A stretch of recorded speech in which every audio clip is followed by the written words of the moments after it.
Jak and Daxter, the Precursor Legacy, is the first installment in the series developed by Naughty Dog. It follows the pair on their journey across the land, killing whatever gets in their way, as they try to turn Daxter back into a human, after he fell into Dark Eco and turned into an Otzel, instead of dying like everything else that ever falls into Dark Eco does. But have you ever wondered how bloodthirsty a 15-year-old boy had to become to save his best friend?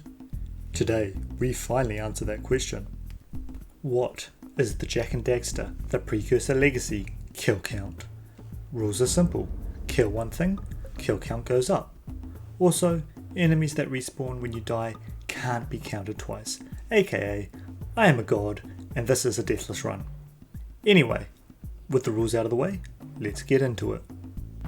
The first level is the tutorial level, where you learn about how to control Jak and what all the collectibles are.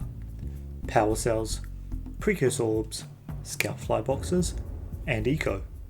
But honestly, we don't care for any of these, we just want to kick some ass. Unfortunately, the closest to that we can do here is beat up the training dummies. Can't make a wooden post bleed, so this area is kinda boring. Things get a little bit spicier in Sandover Village, where you can attack the Yakos to herd them, but we don't really start the kill count until we arrive in the Forbidden Jungle. Things here actually have the ability to kill us, and we have the ability to slaughter them.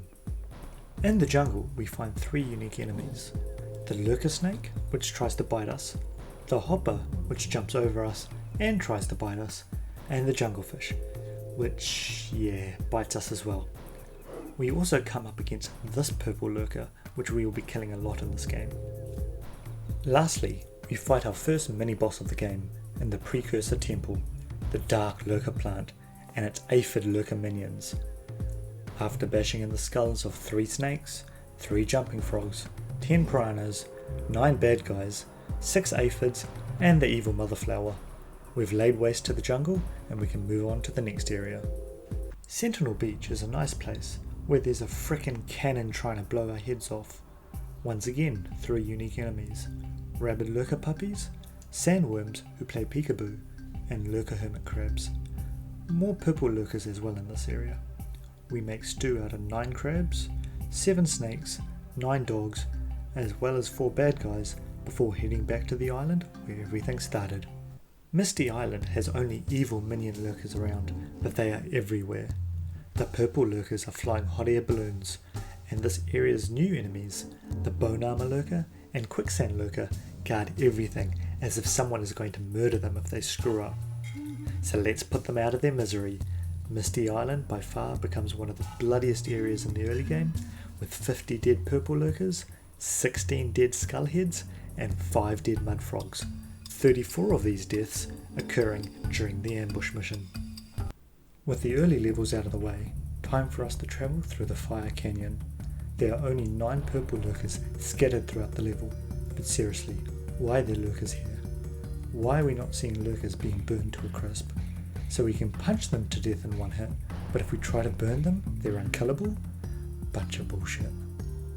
Anyway, we start to encounter tougher enemies once we enter the Precursor City, which was once lost, but now found.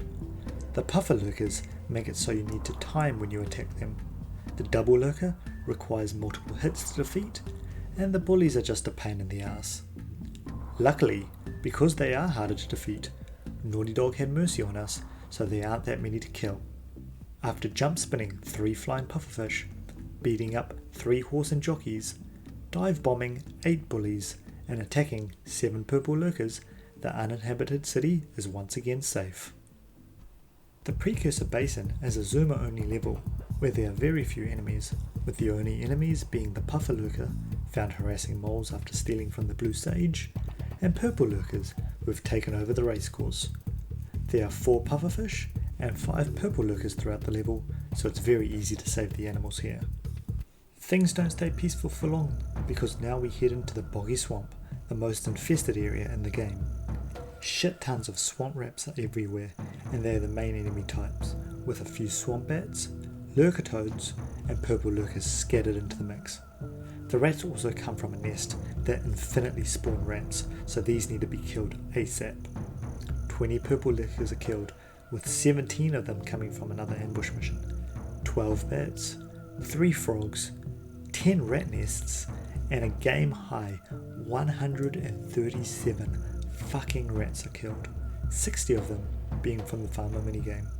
Claw, the second mini-boss of the game, is the first enemy of the Mountain Pass transition area. Super easy kill though, so shoot fireballs like crazy and walk past him like he doesn't exist. The second is a zoomer section and isn't much harder. Just get to the end and ram into the quicksand lurker who is no longer hiding in mud, with the 3 pedalcopter lurkers who are chasing after you mysteriously dying in the process. After finding out that the bad guys are actually the person who you want help from, we head to Snowy Mountain and are greeted by the Yeti, aka Reskinned Purple Lurker. Just when you think the developers put some effort in, we find a normal purple lurker too. A couple of cool ice lurkers, glacier lurkers which have shields and throw fireballs at you, and some cute snow bunnies round out the enemies that you meet here. The Yeti lurkers infinitely respawn if you spend too long in the same area, so make sure you clear them out and move on quickly. This wintry landscape is the gravesite of 42 Yeti, 16 purple lurkers, 2 ice fiends, 3 gladiators, and 60 bunny rabbits, including the swarm of 40 of them guarding a power cell. Spider Cave is the other area we can explore, and let me start by saying, fuck this place. Spiders and insects are absolutely everywhere. Big mother spiders and shitty offspring litter this place, and don't get me started on the gnawing lurkers nibbling with their 10 million legs. The only safe place is near the Precursor giant robot, where drill lurkers and purple lurkers are found wandering around aimlessly. By the time you are sick of this place, you would have squashed 4 purple lurkers, 6 drillers, 9 centipedes, 8 mama spiders, and 50 baby spiders, most of which were stepped on in the spider's nest. Finally, we're at the end game and at Golemia Citadel. Lots of puzzles, but surprisingly not many enemies. There are only 5 lurkers roaming about guarding this place, and a swarm of 27 Citadel bunnies guarding specifically the red eco sage. I'm guessing because the others are pretty useless. Save the sages and ride the platform to face the Precursor Warrior final boss. In its first phase, it summons 12 green eco lurkers from the dark eco pool. Yeah, don't ask me the logic in this. Anyway, kill the eco lurkers and send fireballs towards the warrior to see Gol, Maya and the robot get defeated and supposedly drown a dark eco. And with that, the Jak and Daxter, the Precursor Legacy is complete, with an in-game kill count of 606. But all this killing has made me want to kill more. Is there anything else we can kill? Well, I'm glad I asked. There are a few more things we can do to add to the counter. The first is the fishing minigame, where you have to catch 200 pounds of fish. If we are pulling fish out of the water, then by default we are killing them, unless the fish in this world have lungs or some weird anatomy that we don't know about. In a successful run of this mission, 110 1-pound fishies and 18 5-pound fishies were caught, which sounds like a breach of some sort of fishing quota. We can also use a turret to do this.